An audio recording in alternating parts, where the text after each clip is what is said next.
जय श्री राधे कृष्णा। दोस्तों जिस औलाद में यह 3 गुण होते हैं वह औलाद अपने माता तथा पिता को बहुत दुख देते हैं। तो दोस्तों चलिए इन 3 गुणों के बारे में जान लेते हैं, जिससे हम ये अनुमान लगा सकें कि हमारे बच्चों तथा हमारे अंदर में वह गुण है या नहीं। एक बार की बात है, एक गांव में सोमदत्त नाम का एक आदमी रहता था और उसका एक पुत्र था जो 22 वर्ष का था। उसका नाम गोविंद था और उसके पिता एक व्यापारी थे और वह व्यापार करते थे। उसका जो पुत्र था वह पूरे दिन बस अपने दोस्तों के साथ घूमता फिरता था, मौज मस्ती करता। वह कहीं काम पर भी नहीं जाता था, उसे कोई बात की कोई चिंता भी नहीं थी। गोविंद उसके पिता के व्यापार में हाथ बटाने की वजह उल्टा उनका काम बिगाड़ देता था और उनका कमाया हुआ धन जुआ में उड़ा देता था। वह अपने माता पिता की बात को भी कभी हमेशा टालता रहता था। एक दिन उसके पिता अपने बेटे से काफी परेशान हो गए थे और वह गोविंद को लेकर एक महात्मा के पास जाते हैं। वह महात्मा बहुत ज्ञानी और प्रसिद्ध थे। सोमदत्त महात्मा को प्रणाम करता है और कहता है, हे मुनिवर, मैं अभी अभी अपने घर से आ रहा हूँ और अपने बेटे को आपके पास लेकर आया हूँ, जिससे इसका सुधार हो। और मैंने देखा है कि बहुत सारे माता पिता की औलादें उनकी बुढ़ापे का सहारा नहीं बन रही हैं तथा अपने माता पिता को बूढ़ा में बहुत कष्ट देती हैं। तो हे मुनिवर, मैं आपसे निवेदन करता हूँ कि आप मुझे बताने का कृपया कष्ट कीजिए कि वे कौन सी औलादें होती हैं जो अपने माता पिता को दुख देती हैं, जिससे उस औलाद को आगे चलकर बहुत दुख और कष्ट होता है। तब महात्मा कहते हैं, हम आपको आज एक अत्यंत पवित्र कथा सुनाते हैं, जिसे सुनने के बाद आपको आपके सभी प्रश्नों के उत्तर अवश्य मिल जाएंगे। महात्मा कहते हैं, जो इस कथा को ध्यान पूर्वक पूरा सुनता है उस व्यक्ति के बच्चे पूरी और बुरी संगति से बाहर आ जाते हैं तथा अपने माता पिता की सदैव सेवा करते हैं। प्राचीन काल की बात है, एक नगर में रुद्र प्रताप नाम का राजा रहता था। वह राजा अपने कार्यों से बहुत प्रसिद्ध थे। उसने बड़े बड़े युद्ध को जीता था और उसकी एक बहुत सी सुंदर कन्या थी। रुद्र प्रताप की कन्या का नाम रूपाली था। उसे अपने ऊपर रूप का बहुत घमंड था। माता पिता की वह शुरू से ही लाडली बेटी थी, इसलिए पूरी स्वतंत्रता के साथ खेली कूदी और बड़ी हुई। उसे इस बात का भी अभिमान था कि वह एक राजकुमारी है।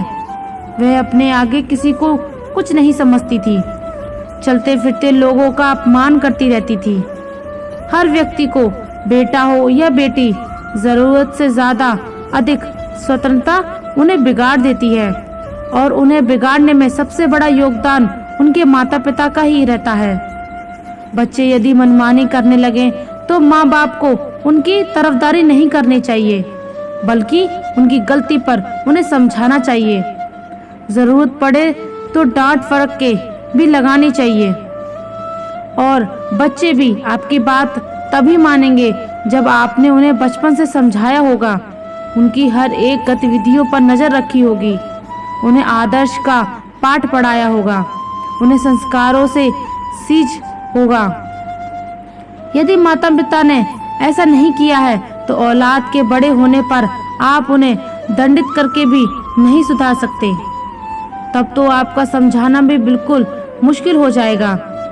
वे आपके वश में के बाहर चले जाएंगे। राजा रुद्र प्रताप की कन्या के लिए जो भी रिश्ता आता, वह अपने दुष्ट स्वभाव के चलते वह उसे लौटा देती थी। उसके लिए ना जाने कितने रिश्ते आए और उसने उन सबको अपमानित करके उनकी हंसी उड़ाते हुए वहां से वापस कर देती थी। राजा की बेटी की इन हरकतों से बहुत परेशान हो चुके थे। एक दिन राजा ने बेटी रूपाली के लिए अपने राज्य में एक स्वयंवर का आयोजन किया। कई जगह के राजकुमार, राजा, महाराजा स्वयंवर में भाग लेने के लिए आए। सारे राजा महाराजा आकर अपने अपने आसन पर बैठ गए। उधर राजकुमारी रूपाली हाथ में माला लेकर अपनी सहेलियों के साथ राज दरबार में जा रही थी। रूपाली अपनी सुंदरता के घमंड में भरी हुई थी। सभी राजकुमारों को गौर से देखती हुई आगे बढ़ने लगी। वह जिस भी राजकुमार के सामने पहुंचती थी उसकी किसी न किसी बात पर खिल्ली उड़ाती और आगे बढ़ जाती। सभा के बीच राजकुमारी की बातों से अपमानित होकर वह राजकुमार राजसभा से उठकर चले जाते। राजकुमारी एक मोटे से राजकुमार के सामने पहुंची।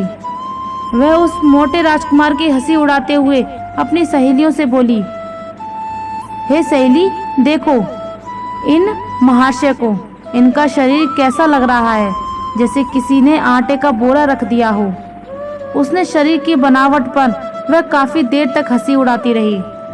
वह राजकुमार राजकुमारी की बातों से लज्जित होकर दरबार से चला गया। इसी तरह राजकुमारी फिर अगले राजकुमार के पास पहुंची। वह राजकुमार दिखने में कुछ लंबा था। राजकुमारी रूपाली ने अपने कटु शब्दों से उसे भी खूब अपमानित किया और कहने लगी, देखो सहेली, ये तो कोई खंबा मालूम पड़ता है। इसे तो किसी चौराहे पर खड़ा करके इसके ऊपर मशाल लगानी चाहिए। राजकुमारी के शब्दों से पीड़ित होकर वह भी मुंह बनाता हुआ वहां से चला गया। एक राजकुमार की तो काफी बड़ी दाढ़ी थी। उसे देखकर राजकुमारी जोर जोर से हंसती हुई बोली, अरे सहेली, हमारे पिता ने तो स्वयंवर में बड़ी दाढ़ी वाले बकरे को भी बुला लिया है। इसे तो मेरी जूती भी विवाह न करे। राजकुमारी उसके रंग, रूप और दाढ़ी की खूब खिल्ली उड़ाती थी, परंतु उस दाढ़ी वाले राजकुमार ने राजकुमारी के लज्जित करने पर तनिक भी बुरा नहीं माना, क्योंकि वह राजकुमारी को अपना दिल दे बैठा था। वह भी दरबार से उठकर चला गया। अब तो एक एक करके राजकुमार ने सारे राजकुमारों को बेइज्जत करके नापसंद कर दिया। यह बात रूपाली के पिता रुद्र प्रताप को बहुत बुरी लगी। राजा साहब सोचने लगे, इस लड़की ने तो हमारे दरबार में आए हुए हमारे सभी मेहमानों को बेइज्जत किया है। इस लड़की को इसकी दुष्टता का दंड अवश्य मिलेगा। गुस्से में राजा ने भरे दरबार में ये घोषणा कर दी कि भाइयों, मैं अपनी पुत्री की ऐसी हरकत के लिए आप सबसे क्षमा मांगता हूँ, पर आज मैं सबके सामने ये घोषणा करता हूँ कि इस कन्या का विवाह अब मैं किसी राजकुमार से नहीं बल्कि किसी भिखारी के साथ करूँगा, जो रोज भीख मांग कर ही अपना पेट पालता होगा और उसके साथ रहकर यह भी भीख मांग कर खाएगी, तो इसे अपनी करनी पर पछतावा जरूर होगा। राजा की ऐसी घोषणा सुनकर राज दरबार में बैठे सभी राजकुमारों ने राजा की बहुत प्रशंसा करी। सभी कहने लगे कि राजा साहब, ऐसी असभ्य अंश का कन्या के साथ ऐसा ही होना चाहिए। इतना कहकर वह सब राजकुमार राजा के दरबार से चले गए। कुछ देर बाद वहां से एक गीत गाता हुआ भिखारी जा रहा था। भिखारी की आवाज सुनकर राजा ने अपने नौकर को भेजकर उस भिखारी को अपने दरबार में बुला लिया। उस भिखारी की बहुत ही दयनीय दशा थी। मैले कुचले फटे पुराने वस्त्र पहने थे। उसके हाथ में एक लठ थी, लंबी सी दाढ़ी थी। भिखारी राजा के सामने जाकर खड़ा हो गया और अपनी मधुर आवाज में कुछ गीत गुनगुनाने लगा। भिखारी की मधुर गीत सुनकर राजा बहुत प्रसन्न हुआ। प्रसन्न होकर राजा ने भिखारी से कहा, हम तुम्हें इनाम के रूप में अपनी बेटी सौंप रहे हैं। आज से ये तुम्हारी पत्नी है। तुम इसे अपने साथ ले जाओ और जैसे भी रूखा सूखा मिल जाए स्वयं खाना और इसको भी खिलाना। अपने पिता रुद्र प्रताप का ऐसा कठोर निर्णय सुनकर रूपाली बहुत दुखी थी कि उसके पिता ने ये क्या कह डाला। पहले तो उसने भिखारी के साथ जाने से साफ इनकार कर दिया, पर राजा का ऐसा ही आदेश था, इसलिए उसे मजबूर होकर भिखारी के साथ जाना पड़ा। राजा ने कहा, बेटी, तुमने किसी राजघराने में जाने का अधिकार पूरी तरह से खो दिया है। अब से ये भिखारी ही तुम्हारा पति है। इसी के साथ तुम्हें अपना जीवन बिताना पड़ेगा। अगर तुमने इसे धोखा दिया या इसका साथ छोड़ा तो तुम्हें मृत्यु दंड भी दिया जा सकता है। राजा ने रूपाली का विवाह उस भिखारी से कराने के बाद उसे अपने घर से विदा कर दिया। रूपाली रोती चिल्लाती छाती पीटती हुई भिखारी के साथ चली गई। भिखारी उसे लेकर खुशी खुशी एक जंगल में लेकर चला गया। उसे जंगल में उसकी एक अत्यंत सुंदर कुटिया थी। उसी कुटिया के पास में वह भिखारी ने एक आम का पेड़ लगाया था। उसे पेड़ पर बहुत सारे आम थे और पके हुए थे। जब राजकुमारी ने बाहर जाकर देखा तो वह बहुत बड़ा और सुंदर खेत था। रूपाली ने उस भिखारी से पूछा कि ये खेत किसका है। तो भिखारी ने जवाब दिया कि हे राजकुमारी, मैंने ऐसा सुना है कि ये खेत उसी दाढ़ी वाले राजकुमार का है जिसे तुमने अपने स्वयंवर में दाढ़ी वाला बकरा कहकर अपमानित किया था। पर आपका दुर्भाग्य देख लिए और बदकिस्मती से मैं भी आपको उसी दाढ़ी वाले की तरह लंबी दाढ़ी वाला मिला हूँ। अगर तुम उस दाढ़ी वाले से विवाह कर लेती तो आज इस खेत की तुम स्वयं मालकिन होती। पर अब पछताने से कोई फायदा नहीं। अब तो तुम्हें मुझ जैसे भिखारी के साथ ही जिंदगी भर रहना पड़ेगा। फिर कुछ दूर आगे चलने पर राजकुमारी रूपाली को सुंदर फल फूलों से लगा हुआ एक बाग दिखाई दिया। रूपाली ने कहा, थोड़ी देर इस बाग में ठहरकर विश्राम कर लेते हैं। यह बाग किसका है? बड़ा ही सुंदर है। भिखारी ने उत्तर दिया, राजकुमारी जी, यह बाग भी उसी दाढ़ी वाले बकरे का है जिसका तुमने अपमान किया था। इसलिए अति शीघ्र विश्राम करके यहाँ से निकल चलो, वरना वह दाढ़ी वाले राजकुमार को पता चल गया तो वह हमें अपमानित करके भगा देगा। सोचो, अगर तुम उससे विवाह कर लेती तो ये बाग भी तुम्हारा होता और मुझ जैसे भिखारी के साथ तुम्हें नहीं आना पड़ता। पर तुम्हारा घमंड ही तुम्हें यहाँ से ले आया। इस प्रकार वह बातें करते हुए दोनों आगे बढ़े। कुछ दूर आगे जाने पर वह एक सुंदर नगर में पहुंचे। ऐसा लग रहा था जैसे वह नगर किसी राजा की राजधानी हो। रूपाली ने पूछा, यह नगर किस राजा का है? भिखारी ने उत्तर दिया, प्रिय, यह नगर मेरी नजर से तो एक राजा का ही है, पर आपकी नजर से तो यह उसी दाढ़ी वाले बकरे आदमी का है जिसे तुमने भरी सभा में बेइज्जत किया था। सोचो, अगर तुमने उससे शादी कर ली होती तो तुम इस नगर की रानी होती। हजारों दास दासियां तुम्हारी सेवा करती, पर तुमने अपने रूप के घमंड में आकर अपनी किस्मत फोड़ ली और मुझ जैसे भिखारी के साथ विवाह करके तुमने अपनी जिंदगी को दुखों में ढकेल दिया। पर अब क्या हो सकता है, जो होना था वो हो गया।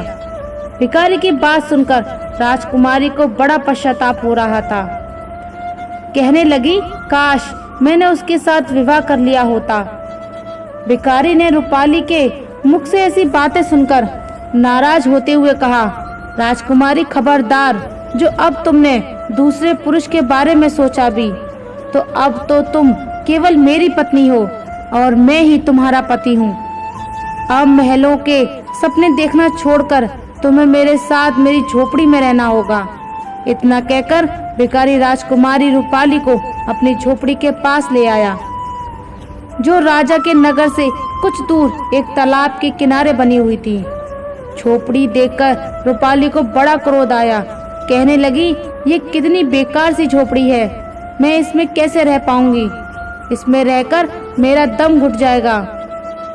मैं बड़े महलों की रहने वाली हूँ, इस छोटी सी झोपड़ी में मेरा गुजारा कैसे होगा? भिखारी बोला, राजकुमारी, अब आज से यही झोपड़ी तुम्हारा नया घर है और इसी में तुम्हें रहना पड़ेगा। रूपाली ने पूछा कि यहाँ पर तुम्हारा कोई नौकर चाकर नहीं दिखाई दे रहा? झोपड़ी की सफा कौन करता है? भिखारी ने कहा, हे राजकुमारी, ये तुम क्या कह रही हो? मैं कोई राजा नहीं हूँ, ना कोई राजा का बड़ा अधिकारी या कर्मचारी हूँ जो मेरे पास नौकर चाकर होंगे। मैं तो खुद एक भिखारी हूँ, तो मैं नौकरों से भी बहुत गया गुजरा हूँ। झोपड़ी का सारा काम अब तुम्हें और मुझे ही करना है। चलो अब तुम पहले झोपड़ी की साफ सफाई करो, फिर मेरे लिए खाना बनाओ। मुझे बहुत भूख लगी है। चलते चलते मैं थक चुका हूँ। रूपाली को भोजन बनाना तो आता ही नहीं था, इसलिए भिखारी और राजकुमारी ने मिलकर उल्टा सीधा खाना बनाया और खाकर दोनों सो गए। अगले दिन भिखारी ने राजकुमारी को जगाया और घर का सारा काम करने को कहा। राजकुमारी पूरे दिन काम करती रही और भिखारी की डांट फटकार सुनती रही। 4-5 दिन इसी तरह बीत गए। घर में जो कुछ खाने को था वह भी खत्म हो गया। भिखारी बोला, प्रिय, अब खाने को तो कुछ बचा नहीं। जो कुछ मैंने मांग कर रखा था वह सब खत्म हो चुका है। आगे की जीविका चलाने के लिए हमें कुछ काम करना होगा। एक काम करो, मैं तुम्हें इस आम के पेड़ के कुछ आम तोड़कर टोकरी में भरकर दूंगा। तुम उस आम को बाजार में ले जाकर बेच आना। राजकुमारी ने आश्चर्य से कहा, मैं आम बाजार में बेचने जाऊंगी? अगर मुझे किसी ने आम बेचते देखा और पहचान लिया तो वह मेरी बहुत हंसी उड़ाएंगे। मुझे बहुत शर्म आएगी। भिखारी बोला, काहे की शर्म? अब तो तुम रानी नहीं हो, तुम एक भिखारी की पत्नी हो। शर्म तो तुम्हें तब लगती जब तुम उस दाढ़ी वाले की पत्नी होती और तुमसे बाजार में आम बेचने को कहता। अब अगर शर्म ही आती है तो फिर भूखी रहो। राजकुमारी मजबूरी में उस भिखारी के कुछ आम पेड़ से तोड़े और टोकरी में भरकर राजकुमारी को दे दिए। राजकुमारी मजबूर होकर बाजार में आम बेचने चली गई। बाजार में एक व्यापारी की दुकान के बाहर सड़क किनारे आम रखकर बैठ जाती है और एक दिन पूरा दिन आम बेचती रहती है। धीरे धीरे उसके आम खूब बिकने लगे।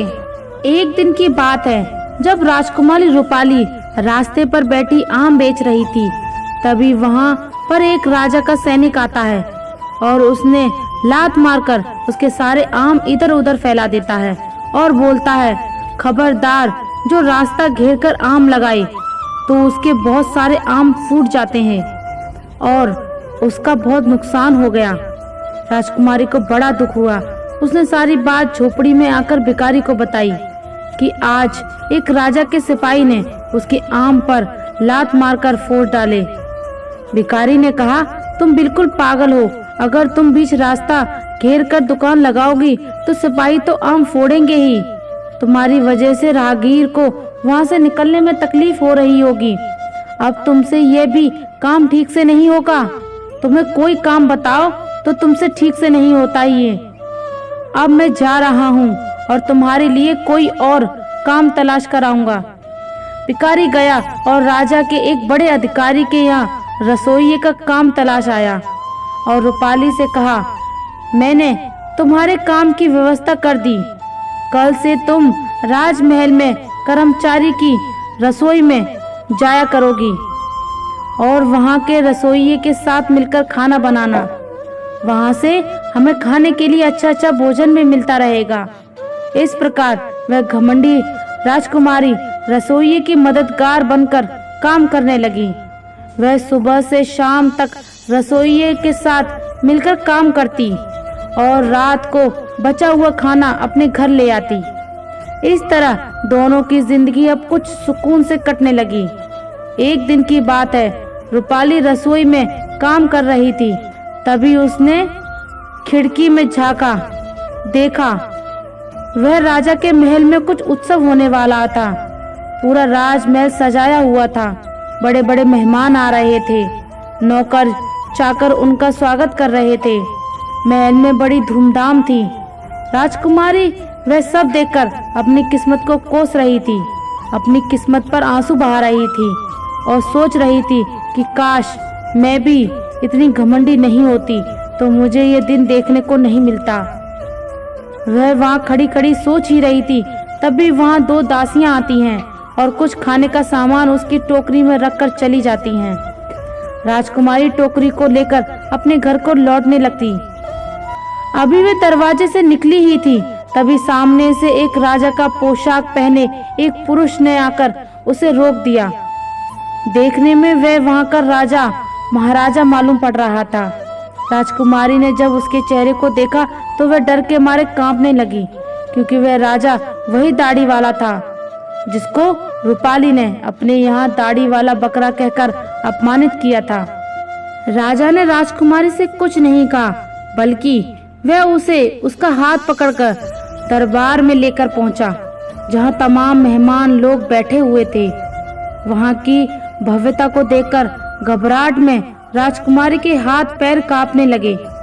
उसके हाथ से टोकरी छूटकर जमीन पर गिर पड़ी। टोकरी में रखा हुआ खाना जमीन पर गिरकर इधर उधर बिखर गया। राजकुमारी बहुत उदास हो गई। दरबार में बैठे हुए मेहमान ये देखकर जोर जोर से हंसने पड़े।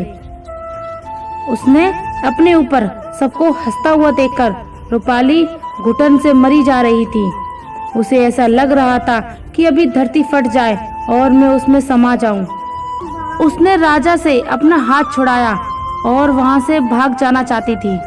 राजा ने उसे रोकते हुए कहा, राजकुमारी घबराओ मत, तुम्हारे साथ कोई अभद्रता का व्यवहार नहीं करेगा, बल्कि तुम्हें मैं यहाँ सम्मानित करने के लिए लाया हूँ। मैं वही तुम्हारा भिखारी पति हूँ जो तुम्हारे साथ झोपड़ी में रहता था, और मैं वही सिपाही हूँ जिसने तुम्हारे आम को फोड़े थे। मैं ही यहाँ का राजा हूँ और वही दाढ़ी वाला बकरा हूँ। मैंने तुम्हारे साथ भिखारी बनकर विवाह इसलिए किया था क्योंकि मैं तुम्हें चाहता था और तुम्हारे पिता की प्रतिज्ञा को ध्यान में रखा हुआ मुझे भिखारी का वेशभूषा बनानी पड़ी। मैंने भिखारी बनकर तो तुमसे विवाह कर लिया। अब तुम्हारा घमंड भी नष्ट हो चुका है। इतने सारे मेहमान हमारे स्वागत में आए हैं। अब मैं तुमसे सम्मान पूर्वक विवाह करूंगा। यह सुनकर राजकुमारी को बड़ी प्रसन्नता हुई। खुशी में उसकी आंखें आंसुओं से भर गई। तो दासियां आईं और उसे दुल्हन के नए जोड़े में सजा कर लाई। दरबार में रूपाली के माता पिता भी मौजूद थे।